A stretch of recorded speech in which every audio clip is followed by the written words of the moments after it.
નમસ્કાર વિદ્યાર્થી મિત્રો, સાંદીપની સ્કૂલ અને રીના સ્કૂલની યુટ્યુબ ચેનલના માધ્યમ દ્વારા આજે આપણે ધોરણ 10નો પાઠ 10 ભારતમાં જે કૃષિની વાત આપણે કરી રહ્યા હતા એને વિગતવાર આગળ સમજીશું. હવે આપણે અત્યાર સુધી કૃષિ ક્ષેત્રમાં અલગ અલગ પ્રકારના જે પાક થાય છે એ બધા પ્રકારના પાક વિશે આપણે માહિતી મેળવી લીધી. ફળ, શાકભાજી, ઔષધીય પાક, આ તમામની આપણે વિગત સમજી ગયા છીએ. હવે આપણે કૃષિની અંદર ટેકનિકલ અને સંસ્થાકીય જે સુધારા છે એના વિશે આપણે માહિતી મેળવવાની છે. હવે આપણે જાણીએ છીએ કે આજકાલ 21મી સદીનો જે યુગ છે એ ટેકનોલોજીનો યુગ છે અને આ ટેકનોલોજી એ સંપૂર્ણ રીતે ખેતીમાં પણ પ્રવેશ કર્યો છે. ખેતી પણ એનાથી બાકાત રહી નથી. તો કયા કયા ટેકનિકલ સુધારા કૃષિમાં થયા છે, કયા કયા પ્રકારની ટેકનોલોજી, નવી નવી વસ્તુઓ કૃષિમાં આવી છે તેના વિશેની આપણે માહિતી મેળવીએ. આ બહુ સરળ વસ્તુઓ છે. સબમર્સિબલ પંપ ને બ્લોક પંપ, સોલાર પંપ, સિંચાઈની સુવિધા, આ બધી જ વસ્તુઓ હવે દિવસે દિવસે ખેતીમાં વધતી જાય છે. એક જમાનો એવો હતો કે જ્યારે ખેતીમાં કૂવામાંથી કે નહેરમાંથી પાણી ખેંચવા માટેની કોઈ વ્યવસ્થા હતી નહીં, પરંતુ આજકાલ આપણે કૂવામાંથી, આજુબાજુની નદી નળાવ, નદી છે, તળાવ છે, સરોવરો છે વગેરેની અંદરથી પાણી ખેંચવા માટેની આ ખૂબ સારી વ્યવસ્થા છે. આ બધી ઇલેક્ટ્રિક વસ્તુઓ જે હવે આવી ગઈ છે, સાધનો પાણી માટે, સિંચાઈ માટે, ફુવારા પદ્ધતિ છે, ટપક સિંચાઈ પદ્ધતિ છે, આ બધું ખૂબ જ ઉપયોગી રહે છે. આ ઉપરાંત ડીએનપી એટલે કે ડાય એનેમિયા ફોસ્ફેટ અને એનપીકે એટલે કે નાઇટ્રોજન, ફોસ્ફરસ અને પોટાશ, આ જે ખાતરમાં નાખવામાં આવતા એક પ્રકારના કેમિકલ છે, જે આ કેમિકલથી રાસાયણિક ખાતર બનાવવામાં આવે છે અને આ કેમિકલ એ ખાતરમાં ઉમેરવાથી જમીનની જે ગુણવત્તા છે, ગુણવત્તામાં સુધારો થાય છે, એની ઉત્પાદન કરવાની ક્ષમતામાં વધારો થાય છે. એટલે એની અંદર કેમિકલ કઈ રીતે નાખવા એના માટે સ્પેશિયલ પ્રયોગશાળાઓ હોય છે, અલગ કારખાનાઓ હોય છે. તો એ પણ એક ટેકનોલોજીને લગતી વસ્તુઓ થઈ. પછી પ્રવાહી જૈવિક ખાતર પણ આજકાલ બજારની અંદર મળે છે. પછી પાક ઉપર જે અલગ અલગ પ્રકારના જંતુઓને લીધે વર્ષો પહેલાં મબલક પાકનો નાશ થઈ જતો હતો, કારણ કે જંતુઓ છે પાકને ખૂબ મોટું નુકસાન કરતા હતા. પરંતુ હવે આજના ટેકનોલોજીના યુગમાં એવી જંતુનાશક દવાઓનું સંશોધન થયું છે કે જે જંતુનાશકો આપણે એક વખત પાક ઉપર જો છાંટી દેવામાં આવે, જો એને છાંટી દઈએ તો કોઈપણ પ્રકારના જંતુઓની પાક ઉપર ઓછી અસર થાય છે અથવા અસર થતી નથી. એટલે જે પાકનું નુકસાન છે એમાંથી સંપૂર્ણપણે બચી શકાય છે અને એનું કારણ છે જંતુનાશકોની જે દવા, એના કેમિકલની જે શોધ થઈ એ ટેકનોલોજી, એને આપણે આભારી રહેશું. પછી ખેડૂતો માટે અલગ ચેનલ આજકાલ જોવા મળે છે. ડીડી કૃષિ ચેનલ છે. પછી ખેડૂતોને એસએમએસથી સુવિધા મળે છે. પછી કોઈ ખેડૂતને કોઈ ક્વેરી હોય તો ટોલ ફ્રી નંબર અહીંયા બોર્ડ ઉપર લખેલો છે 1800180151. આ નંબર ઉપર આપણે કોઈ પણ ખેડૂત ફોન કરી પોતાની સમસ્યા વર્ણવી શકે. સોઇલ ટેસ્ટ એટલે કે માટીનો ટેસ્ટ કરાવી શકે. એ ટેસ્ટના આધારે લેબોરેટરીમાંથી આવેલા પરિણામો ઉપરથી એ હવે પછીનો પાક વાવી શકે. આવી બધી સુવિધાઓ પહેલાંના જમાનામાં નથી. જેમ આજકાલ આપણને એગ્રીકલ્ચર માર્કેટ જોવા મળે છે. આપણે કોઈ પણ શહેરની અંદર જઈએ તો ત્યાંની અંદર માર્કેટ યાર્ડ આપણે જોતા હોઈએ છીએ. આ ઉપરાંત એસએમએસથી સુવિધા મળે છે. ખેડૂતો છે એને વ્યવસ્થિત તાલીમ આપવા માટે દરેક જિલ્લા લેવલે કૃષિ તાલીમ મથકોની શરૂઆત સરકારે કરી છે. આ ઉપરાંત કૃષિ સંશોધન યુનિવર્સિટી, ત્યાર પછી ICR, Indian council of agriculture and research અને ડેર જેવી સંસ્થાઓ જે છે, આ બધી સંસ્થાઓ કૃષિ માટે નવા સંશોધનો કરતી રહે છે અને આ નવા સંશોધનો ખેડૂતોને દિવસે ને દિવસે ઉપયોગી બનતા જાય છે. આઝાદીના સમયની ખેતી અને આજના સમયની ખેતી, નામ એક જ છે કૃષિ, ખેતી, પરંતુ ત્યારની ખેતી અને આજની ખેતીમાં બહુ ઝાઝો તફાવત છે. ત્યારે આખા વર્ષ સુધી કામ કરીને બહુ ઓછું ઉત્પાદન મેળવાતું હતું, જ્યારે આજકાલ આ બધી ટેકનોલોજીનો ઉપયોગ કરી ટૂંકા સમયમાં પણ કામ કરી અને ખૂબ સારું ઉત્પાદન અને કમાણી મેળવી શકાય છે. કારણ આપણે જાણીએ છીએ કે આજકાલની જે ખેતી છે જીવન નિર્વાહ ખેતી નથી. કારણ કે હવે ખેતી આપણે જીવન જીવવા માટે નથી કરતા, પરંતુ આપણી રોજિંદી જરૂરિયાતો પૂરી કરી અને આપણા જીવનમાં આર્થિક ઉપાર્જન માટે, એટલે કે પૈસાની કમાણી કરવા માટે હવે ખેતી કરીએ છીએ. એટલે એમાં ટેકનોલોજીનો ઉપયોગ જે લોકો અત્યારે બહુ સારો કરે છે એ લોકો કૃષિમાંથી પણ ખૂબ સારી આર્થિક ઉપાર્જન, આવક મેળવે છે. ત્યાર પછી છે સંસ્થાકીય સુધારા. હવે સંસ્થાકીય સુધારા જે આવશે એ સંસ્થાકીય સુધારા સરકાર દ્વારા થયેલા સુધારા છે. સંસ્થા એટલે કઈ સંસ્થા? તો કે સરકારી સંસ્થા. તો સરકારે એક સંસ્થા તરીકે કયા કયા સુધારા કર્યા આઝાદી પછી? તો આપણે કદાચ ભણ્યા હશું ને કદાચ આપણને યાદ હોય તો આઝાદી પહેલાં જમીનદારી પ્રથા, માલવારી પ્રથા, મહેસૂલ પ્રથા, આ બધી પ્રથાઓ હતી જેની અંદર ગણોતિયાઓ પાસે ખેતી કરવામાં આવતી. ગણોતિયા એટલે કે ખેતીમાં કામ કરતા મજૂરો એમની પાસે ખેતી કરાવવામાં આવતી અને જો એમને એક વર્ષના અંતરે એમને એટલું જ અનાજ કે એટલી જ ઉપજ એમને આપવામાં આવતી જેટલી એના જીવન નિર્વાહ માટે પૂરતી હોય. બાકીનો તમામ હિસ્સો જે તે જમીન માલિક લઈ જતો. એટલે કે આ એક પ્રકારનું શોષણ હતું. તો આઝાદી પછીના વર્ષોમાં સરકારે આ જમીનદારી પ્રથા સાવ નાબૂદ કરી દીધી. ત્યાર પછીનો ગણોત કાયદો આવ્યો, ખેડે તેની જમીનનો કાયદો આવ્યો કે ભાઈ હવેથી જે વ્યક્તિ ખેડતો હશે જમીન અને ભલે ભાડુઆત તરીકે એટલે કે ગણોતિયા તરીકે કે કોઈ સાથ પ્રથા દ્વારા એટલે કે સાથી રહીને એને ખેતીની શરૂઆત કરી હશે કે ખેતર બીજાનું છે પણ એ પોતે ખાલી ખેડી અને વાવવાનું કામ કરે છે, છતાં એને હિસ્સો જાજો મળશે કારણ કે એમાં એની શારીરિક માનસિક મહેનત વધારે છે. એટલે આવા પ્રકારના કાયદાઓ સરકારે બનાવ્યા છે જે ગણોતિયાઓ માટે, નાના ખેડૂતો માટે, ગરીબ વર્ગના ખેડૂતો માટે ખૂબ સારા છે. આ ઉપરાંત કિસાન ક્રેડિટ કાર્ડની વ્યવસ્થા જેમાં ખેડૂતને ક્રેડિટ કાર્ડ આપવામાં આવે છે. એ ક્રેડિટ કાર્ડ દ્વારા ખેડૂત કૃષિને લગતી કોઈ પણ જંતુનાશક દવા, બિયારણ વગેરે વસ્તુ ખરીદી શકે છે. જો એવું ન કરવું હોય તો બહુ ઓછા વ્યાજે અને તાત્કાલિક ધોરણે લોન, કે કોઈ વ્યક્તિ વાહન લેવા માટેની લોન લેવા જશે તો એને કદાચ થોડો સમય લાગશે વાહન લેવા માટેની લોનમાં, પરંતુ જો એ ખેડૂત હશે અને એ લોન લેવા જશે કૃષિની લોન, તો એને ખૂબ ઓછા સમયમાં ઓછા વ્યાજે બેંક તરફથી ધિરાણ આપવામાં આવશે. આવી સુંદર વ્યવસ્થા. ત્યાર પછી બિયારણ, ખાતર, જંતુનાશક દવા વગેરે જો ખરીદવી હોય તો એના ઉપર ગરીબ વર્ગના ખેડૂતોને સબસિડી આપે છે. હવે સબસિડીની અંદર માની લો કે અમુક ટકા રકમની 1 લાખ રૂપિયાની બધી દવાઓ થઈ છે, જંતુનાશક દવા છે, ખાતર છે, આ બધું થઈને 1 લાખ રૂપિયા જેવી રકમ થઈ છે, તો સરકાર અમુક સબસિડી આપે છે. માની લો કે 25,000 રૂપિયાની સબસિડી સરકાર આપે તો હવે ખેડૂતે એમાંથી 75,000 રૂપિયા જ ભરવાના રહ્યા. 25,000 રૂપિયા એક સરકાર તરફથી મળેલી આર્થિક મદદ થઈ, એ ભરવાપાત્ર નહીં થાય. તો આ પ્રકારે ખેડૂતની આર્થિક મદદ સરકાર કરે છે. ત્યાર પછી વ્યાજબી ભાવ મળે તે માટે સરકાર ખુલ્લી હરાજી કરે છે, એટલે કે માર્કેટની અંદર આવતા ખેડૂતોને એક સાથે માર્કેટ યાર્ડની અંદર સામૂહિક હરાજીની અંદર ખરીદી કરવામાં આવે છે, જેથી કોઈ વ્યક્તિ લાગવગ દ્વારા પોતાનો માલ વધારે ભાવમાં વેચી ન શકે અને દરેક વ્યક્તિને ખુલ્લા બજારના દરેક વસ્તુના ભાવ જોવા મળે.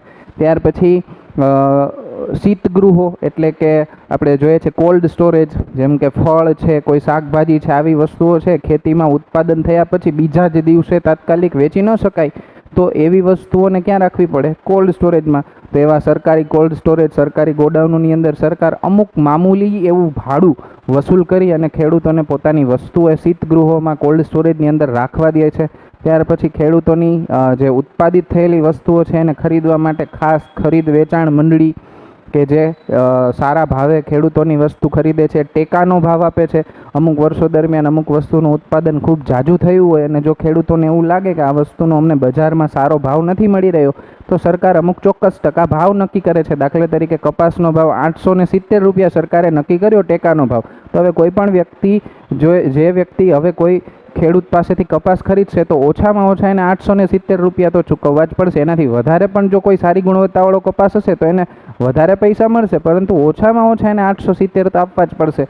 એટલે કે કોઈ ખેડૂતની સાથે પૈસાની બાબતમાં અભણ ખેડૂતો, ગરીબ ખેડૂતોની સાથે શોષણ ન થાય એના માટે સરકારે આ સુંદર મજાની વ્યવસ્થા આઝાદી પછી કરી છે. ત્યાર પછી national agriculture and cooperative marketing ફેડરેશનની જે સ્થાપના કરી છે, જે માત્ર ને માત્ર ખેડૂતોને કોઓપરેટ કરવાનું, સહકાર કરવાનું કાર્ય કરે છે. આ ઉપરાંત ગુજરાતની અંદર પણ ખાસ Gujarat cooperative oil seeds growers ફેડરેશનની સ્થાપના કરી છે. આપણે આગળ ભણી ગયા કે ગુજરાતમાં તેલીબિયાનું વાવેતર ખૂબ સારું અને ઝાઝું થાય છે, એટલે ગુજરાતમાં પણ ઓઇલ સીડ્સ એટલે કે તેલીબિયાનું ઉત્પાદન કરતા ખેડૂતો માટે એક ખાસ સંસ્થાની સ્થાપના કરવામાં આવી છે. ત્યાર પછી નેશનલ ડેરી ડેવલપમેન્ટ બોર્ડ કે જેની અંદર કૃષિ અને કૃષિ સહાયક પ્રવૃત્તિઓને આર્થિક ધિરાણથી લઈ અને તમામ પ્રકારની મદદ ટેકા સ્વરૂપે કરવામાં આવે છે.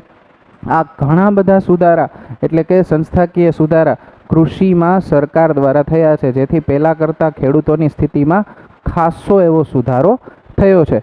ત્યાર પછીનો મુદ્દો છે હરિયાળી ક્રાંતિ. હવે તમે બધા વિદ્યાર્થી મિત્રો બહુ નાના ધોરણથી હરિયાળી ક્રાંતિનો મુદ્દો ભણતા આવ્યા છો કે આઝાદ થયા પછી 1960-65ના સમયગાળા દરમિયાન કૃષિ ક્ષેત્રમાં કેટલી વસ્તુ, તો કે ખાતર, બિયારણ, જંતુનાશક દવા, આ જે 3 સુધારા થયા એટલે કે આધુનિક બિયારણ આવ્યું, આધુનિક ખાતર આવ્યું અને જંતુનાશકોની શોધ થઈ. અને આ 3 વસ્તુમાં થયેલા નવા સંશોધનોને કારણે એ વસ્તુઓનો કૃષિમાં ઉપયોગ કરવાને કારણે કૃષિના ઉત્પાદનમાં જે વધારો થયો અને દરેક ખેતરો ધન ધાનથી હરિયાળા થયા, આ ક્રાંતિને એટલે કે પરિવર્તનને હરિયાળી ક્રાંતિ કહેવાય. ક્રાંતિનો મતલબ અહીંયા આપણે પરિવર્તન લેશું. અને હરિયાળી ક્રાંતિ એટલે શું? તો કે જે પરિવર્તન આવ્યું છે એ કેવું પરિવર્તન છે? તો કે આ ખાતર, બિયારણ, જંતુનાશકોને કારણે સમગ્ર જે ભારતની ભૂસપાટી છે, જે કૃષિનો ભાગ છે, એકદમ હરિયાળો થઈ ગયો આ તમામ વસ્તુઓને લીધે. અને એટલા માટે એને હરિયાળી ક્રાંતિ એવું નામ આપવામાં આવ્યું છે.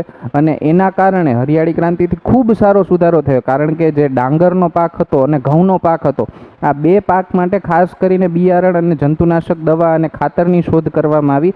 અને એનું એટલું બધું સારું પરિણામ આવ્યું, એટલું બધું સારું રિઝલ્ટ આવ્યું કે ભારત દેશ જે એક જમાનામાં 1950-60ના સમયગાળામાં આપણી સ્થિતિ એવી હતી કે કૃષિ પ્રધાન દેશ હોવા છતાં પણ આપણે આડોશ પાડોશના દેશ પાસેથી અનાજની આયાત કરવી પડતી હતી.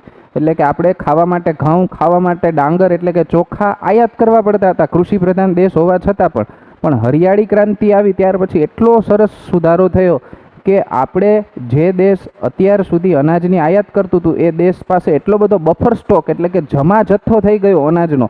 કારણ કે આ બધી વસ્તુઓના કારણે ઉત્પાદન એટલું બધું વધ્યું કે આપણી પાસે જે અનાજનો જથ્થો છે ખૂબ વધી ગયો. હવે આપણી જે દેશની કુલ જનતા છે એના ખાવા માટે પણ પૂરતું અનાજ મળવા માંડ્યું. અને બીજું કે જે વધેલું અનાજ છે એ આપણે આજુબાજુના દેશમાં નિકાસ પણ કરવા માંડ્યા. એટલે આવો સુંદર મજાનો સુધારો આઝાદી પછી થયો અને અનાજની બાબતમાં આપણે સંપૂર્ણ સ્વાવલંબી બન્યા. એટલે કે હવે આપણે આપણા ઉપર જ આધારિત છીએ. આપણે અનાજ જેવી કોઈ વસ્તુ વિદેશમાંથી કે આડોશ પાડોશમાંથી આયાત કરવી પડતી નથી. અને કોને આભારી છે? હરિયાળી ક્રાંતિને આધારે.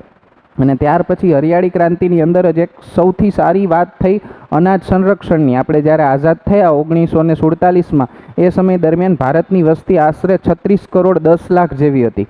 અને ત્યારે અનાજનું ઉત્પાદન લગભગ 51 કરોડ ટન જેટલું હતું.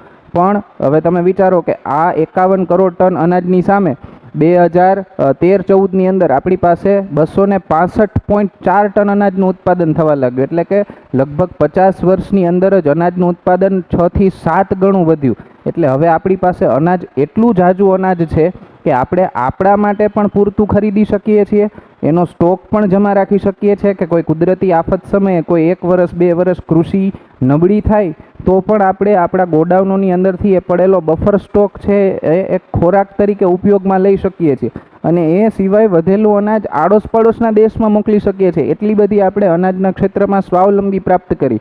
અને સરકારે ખાસ ખાદ્ય સુરક્ષા કાયદો એટલે કે ફૂડ સિક્યોરિટી એક્ટ પણ આ અંતર્ગત બનાવ્યો છે, જે અંતર્ગત દરેક રાજ્યની સરકારે પોતાના રાજ્યની અંદર, પોતાના જિલ્લા મથકોની અંદર કોઈ પણ કુદરતી આફતો, દુષ્કાળ, પૂર વગેરે જેવી પરિસ્થિતિનો સામનો કરવા માટે અને લોકોને ખોરાકની જરૂરિયાત પૂરી થઈ રહે આવા સંજોગોમાં પણ એ માટે અમુક ટકા અનાજનો જથ્થો ફરજિયાત જમા રાખવા જેવો કાયદો પણ કર્યો છે. એટલે કદાચ હવે કોઈ પણ પ્રકારની એવી આફત આવે તો આપણે અનાજ એટલે કે ભૂખથી મરશું નહીં અથવા તો ભૂખથી તડપશું નહીં, કારણ કે આપણા પાસે એટલો અનાજનો જથ્થો હવે દરેક રાજ્યની સરકારો પાસે હોય છે. એટલે આ ખૂબ સારો એવો સુધારો કર્યો છે. ત્યાર પછી કોલ્ડ સ્ટોરેજ છે, ગોડાઉન છે, અલગ અલગ પાક છે એને સાચવવા માટેની અલગ અલગ ટેકનોલોજી છે, આ બધી પણ હવે ખૂબ સારી રીતે ડેવલપ થઈ છે, જેથી હવે ખૂબ સારી રીતે અનાજ અને અન્ય પ્રોડક્ટ્સ જે છે કૃષિના ઉત્પાદનો છે એ બધા બચે છે.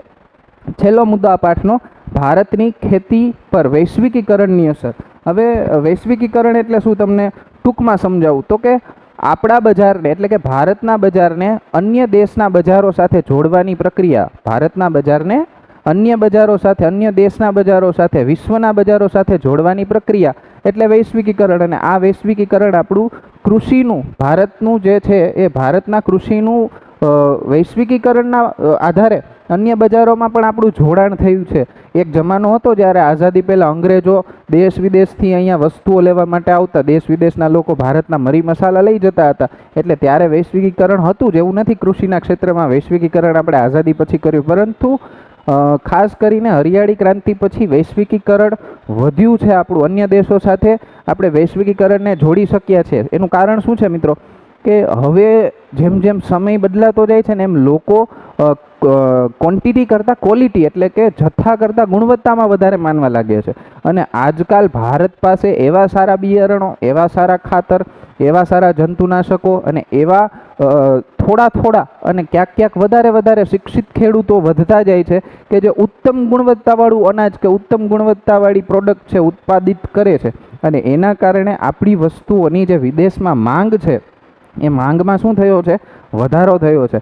અને સાથે સાથે બીજો ફાયદો એ થયો છે કે આપણી વસ્તુ અહીંથી વિદેશમાં નિકાસ કરીએ છીએ તો વિદેશના અમુક પ્રકારના ફળ, ફ્રૂટ, શાકભાજીની આપણે સરળતાથી અહીંયા આયાત પણ કરતા થયા છે. આ એક અર્થ છે કે વૈશ્વિકીકરણથી ખેતી થોડીક મોંઘી બની છે. મોંઘી એટલા માટે મિત્રો કારણ કે બહુ સામાન્ય વાત છે કે હવે તમારે વિશ્વના બજારમાં, વૈશ્વિક બજારમાં જો ટકી રહેવું છે કે અન્ય દેશ જે છે, બ્રાઝિલ છે, ચીન છે, આવા બધા દેશ જે કૃષિની વસ્તુઓ ઉત્પાદિત કરે છે, એવા દેશની સામે જો તમારે ટકવું હોય તો હવે તમારી પાસે એવી સારી ગુણવત્તાવાળી વસ્તુઓ હોવી જોઈએ. હવે એવી સારી ગુણવત્તાવાળી વસ્તુઓ મેળવવા માટે પહેલાં મૂડી રોકાણ એટલું કરવું પડે, ઝાઝા પૈસા રોકો. માનો કે સારામાં સારું બિયારણ લ્યો, સારામાં સારું ખાતર લ્યો, સારામાં સારા જંતુનાશકો લ્યો, યોગ્ય સિંચાઈ પદ્ધતિનો ઉપયોગ કરો, પાકની પૂરી માવજત કરો, તો જ તમારો પાક સારી ગુણવત્તાવાળો બનશે. અને આ બધું કરવા માટે પૈસા જાજા જોશે. જો પૈસા જાજા રોકશો તો જ સારી ગુણવત્તાવાળી વસ્તુ બનશે અને તો જ એ વૈશ્વિક બજારમાં ટકશે.